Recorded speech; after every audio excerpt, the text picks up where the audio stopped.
Good morning. We want to welcome those of you who are joining us from other locations, and we're always pleased to have you with us. And our worship or our Bible study this morning is going to be abbreviated. Here at the Cortland Church of Christ, we have had a Lads to Leaders presentation this morning. Our youth, a number of our youth, and many adults going with them as chaperones and judges and whatever, went to a convention in Nashville recently that I think I understood was attended by over 9,000 people, and they participated in different ways. And so this morning it was kind of like a recognition of their efforts and a welcome back from the convention. And we're always so pleased to see our young people growing in the Lord. And we thank Nick and Haley in particular and all who have helped with that good program. This morning, we think, listening in is Rob Espinoza, one of the men of our congregation, and he's soon to have a new bride, Beatrice Sosa. Beatrice and Rob are, if all goes according to plan, they will be united in marriage this coming Thursday in Argentina, just across the border from where Beatrice lives in Paraguay.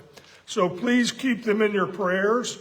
Rod emailed saying that he would be back with us next Sunday. I think he leaves on the 6th to fly home, and then we'll be here for a couple weeks, and then he will return to Paraguay for their honeymoon. He had promised Hannah and Josh that he wanted to spend 2 weeks with them before they went about their summer activities. So that 2-week window, Rob's going to continue to fulfill his promise to them and return back, and then fly back to be with Beatrice's new bride. And so, Rob, to you and Beatrice, we say congratulations real soon, and you're in our prayers. We hope all goes according to plan, and we rejoice in the Lord with you. Ben Franklin once wrote to a friend saying, "If I had more time, I would have written a shorter letter." Sounds like something Yogi Berra would say, but it was Benjamin Franklin from the early days of our nation's founding.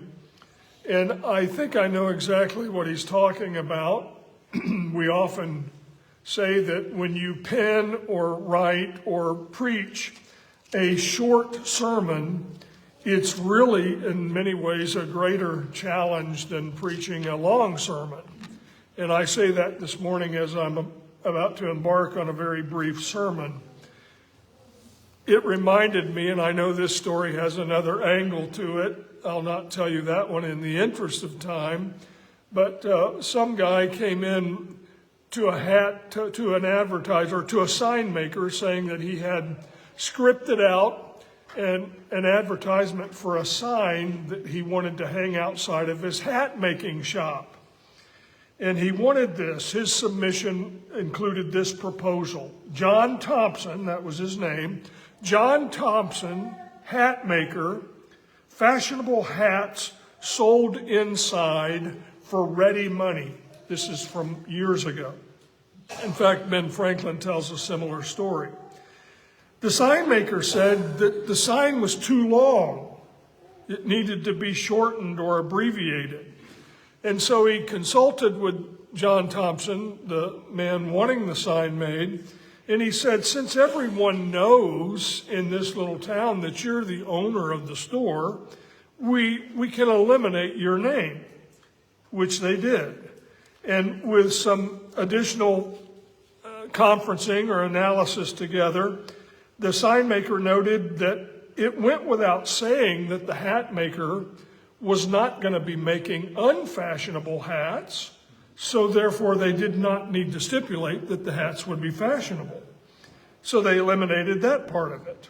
And furthermore, they consulted together and said, since it's obvious that a merchant in downtown or in the town was not going to be giving away hats freely, but instead selling them for real money, that they didn't need to put that on the sign.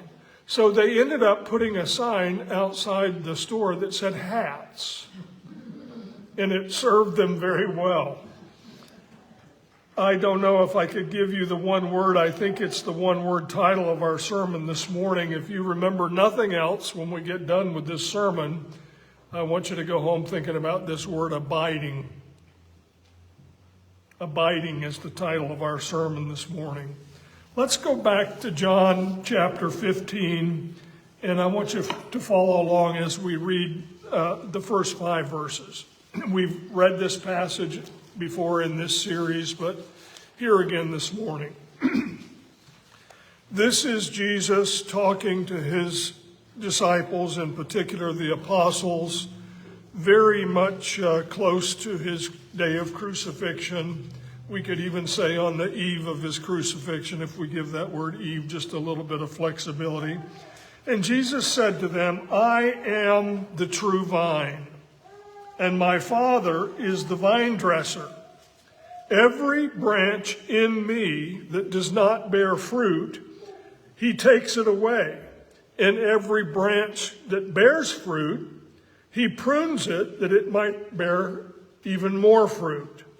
You are already clean because of the word which I have spoken to you. Abide in me, and I in you. As the branch cannot bear root of itself or bear fruit of itself unless it abides in the vine, so neither can you unless you abide in me. I am the vine, Jesus said to them. You are the branches. He who abides in me and I in him, he bears much fruit. For apart from me, you can do nothing. That verse 4, I think it's worth highlighting in our Bibles. Abide in me and I in you. As the branch cannot bear fruit of itself unless it abides in the vine, so neither can you unless you abide in me. I'm not sure we have grasped those words spoken by Jesus. And I know it's always maybe not only unreasonable, but maybe unnecessary to ask somebody to boil something down to one word. I like to play that game a lot, but as Jeannie says sometimes, why don't we have to just say one word? Why does it have to be that? And it doesn't. I just like to play that game.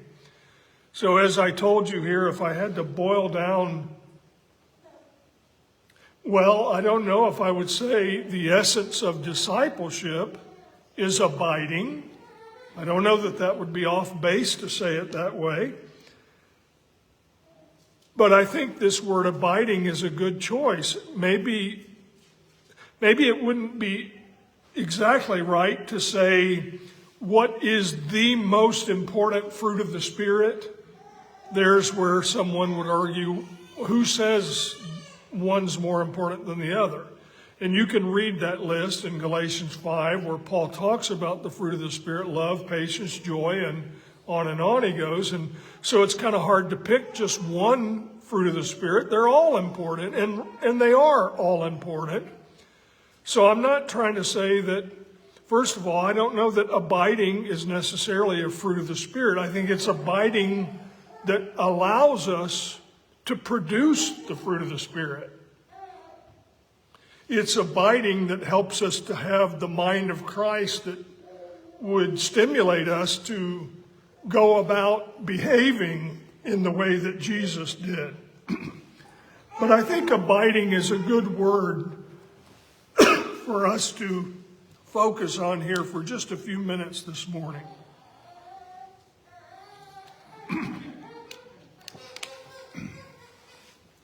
There's a beautiful hymn that we sing from time to time. I've asked Nick to lead it as our invitation song. It's not normally used in that way, but it'll work really good, I think, today.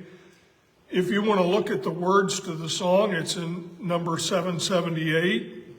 And in particular, verse 3 says this, "Be with me, Lord. No other gift or blessing thou couldst bestow could with this one compare. A constant sense of thy abiding presence, where'er I am, to feel that thou art nigh." This phraseology, a constant sense of thy abiding presence, this sustains us. And not only sustains us, but satisfies us throughout life. How many of us have been comforted by the thought of these words in all of the ups and downs of life? In the story of the Exodus from Egypt, when the children of Israel came to the Red Sea, it was trouble. And Moses knew that they were shaken by it. Here this throng of people are getting out of Egypt as quickly as they can, and they come to what appears to be an insurmountable obstacle in the Red Sea. And so Moses says to them in Exodus chapter 14, verses 13 and 14, this is recorded, he said to them, "Do not fear. Stand by and see the salvation of the Lord, which he will accomplish for you today. For the Egyptians, which you have seen today," they see them coming. They can see the cloud above their head as they're being chased. "You will never see them again forever," Moses told the people. And then he added the term, "The Lord will fight for you while you keep silent." Boy, isn't that a comforting thought? To be not afraid, to know that even in the confrontation with a major enemy, that we can stand still, that we can be still and know that God is fighting for us. Well, if we could add another dimension to the thought of the words of that song, which is designed to remind us that no matter where we go or what we do, God is going to be there to help us. Nothing comforts us quite like that. But here's this added dimension, and maybe you've not thought about this, or maybe you have. Nothing satisfies God more than to know that we are abiding in him. Nothing satisfies us more to know that God's presence is always with us. A constant sense of his abiding presence.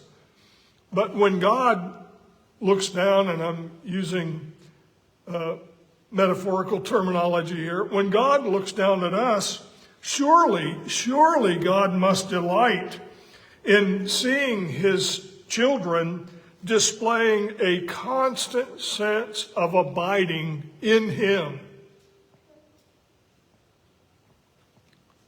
Our Heavenly Father, our Shepherd, the King of Kings, looks down to us and he sees us constantly abiding in him.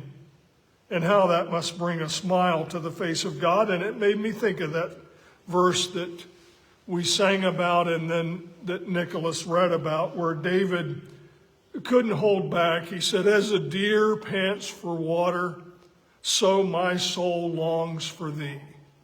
That's from Psalm 42 and verse 1. So to be an abiding disciple, what does it mean?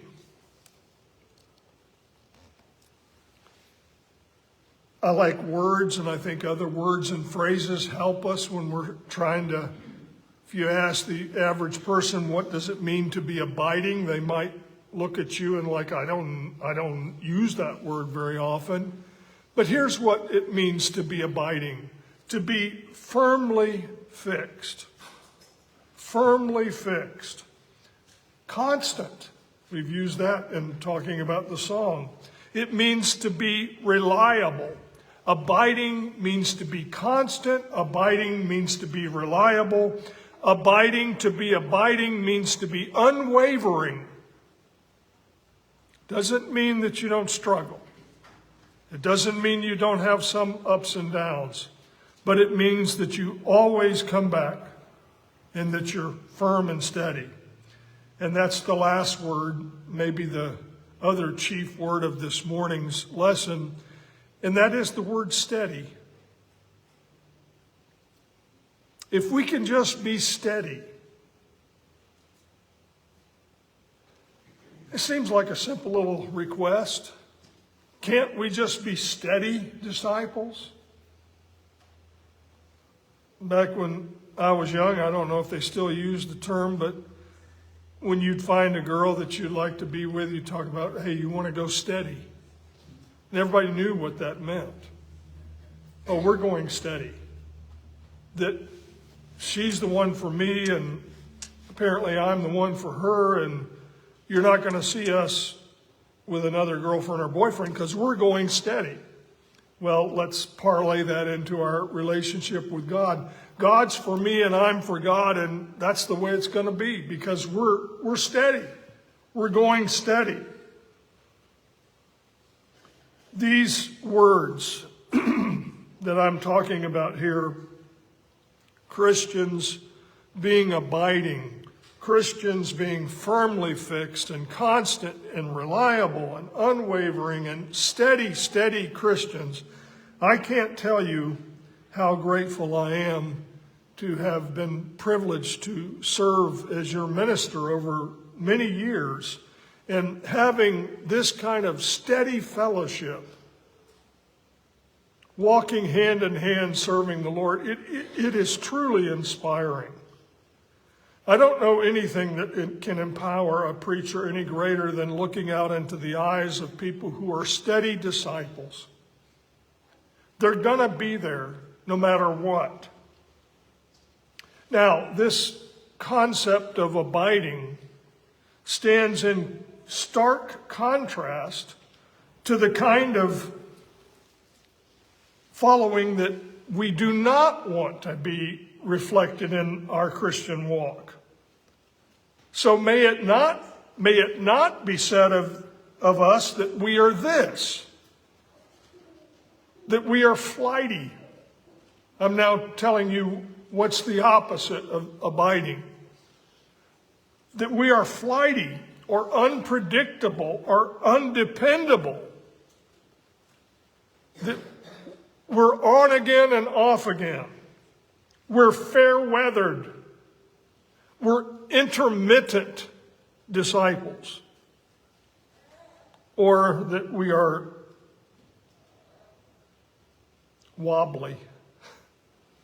That's another opposite of what it means to be abiding. How dreadful it would be if the preacher looked down from the podium and saw a congregation filled with people who were flighty. Will they be here next Sunday? Oh, who knows?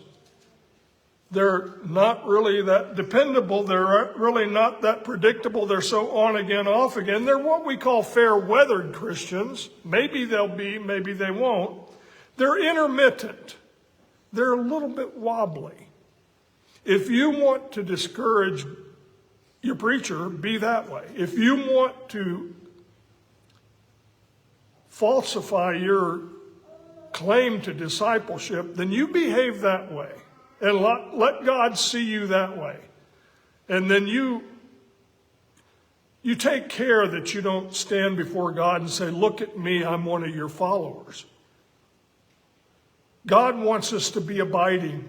Jesus said to his disciples just before his death, abide in me. You stay in me and I'll stay in you. Listen to Paul's exhortation to Timothy. And I'm giving you this from a paraphrased version that I really like. It's from 2 Timothy 4 and verse 5.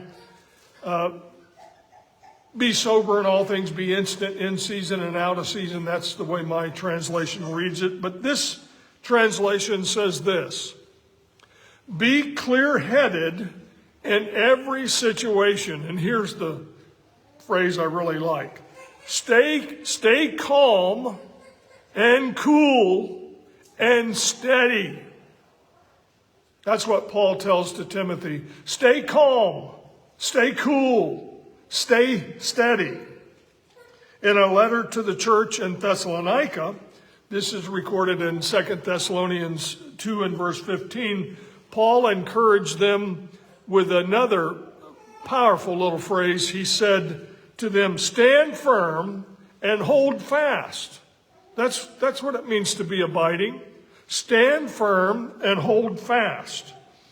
The author of the epistle to the Hebrews, maybe Paul, maybe someone else, he said in Hebrews 12 and verse 1, let us run with endurance.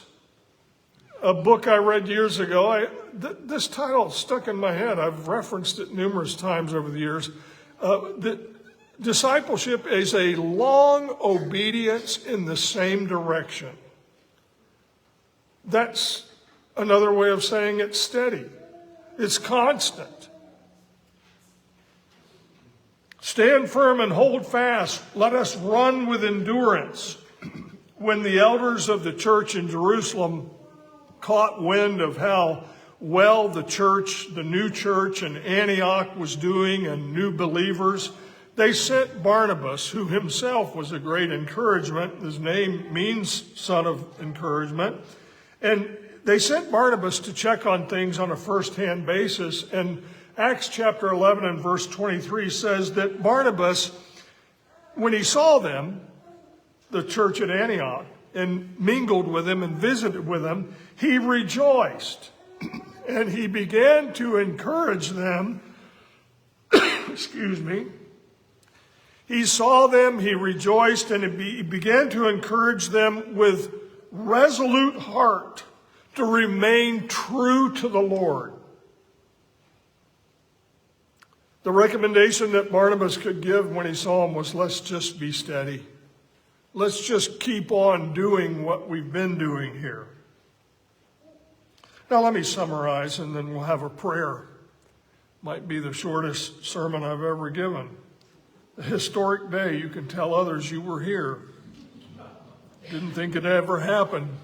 I don't know how long it's been, maybe a 10-minute sermon. I've always wanted to give a 10-minute sermon, but I've never had the strength to write one that short. It takes a lot of effort. I know, I am quite well aware of the fact that your presence here on Sunday morning in our Sunday morning worships is not a full summary of your faithfulness.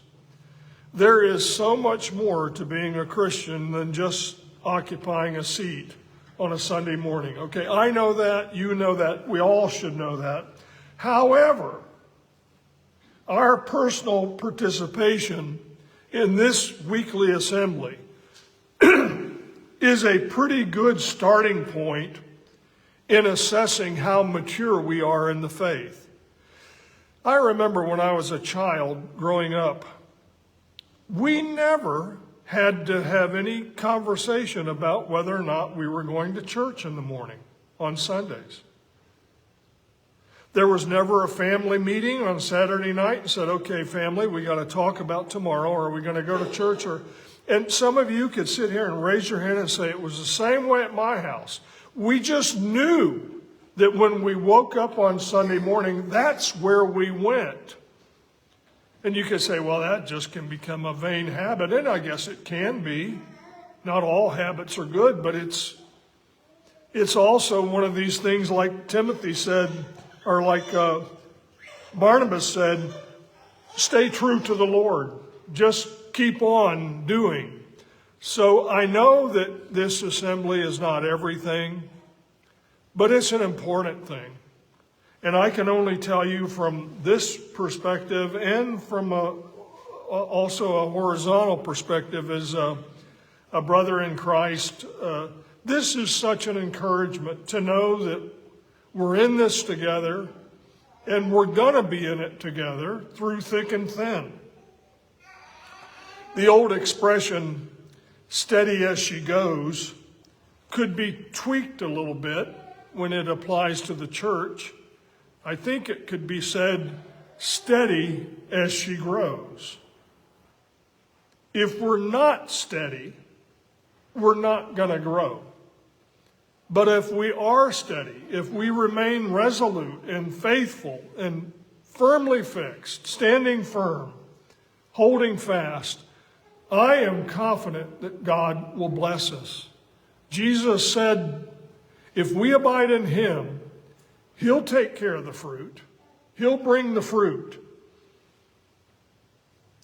If our church family is to thrive, it will require that all of us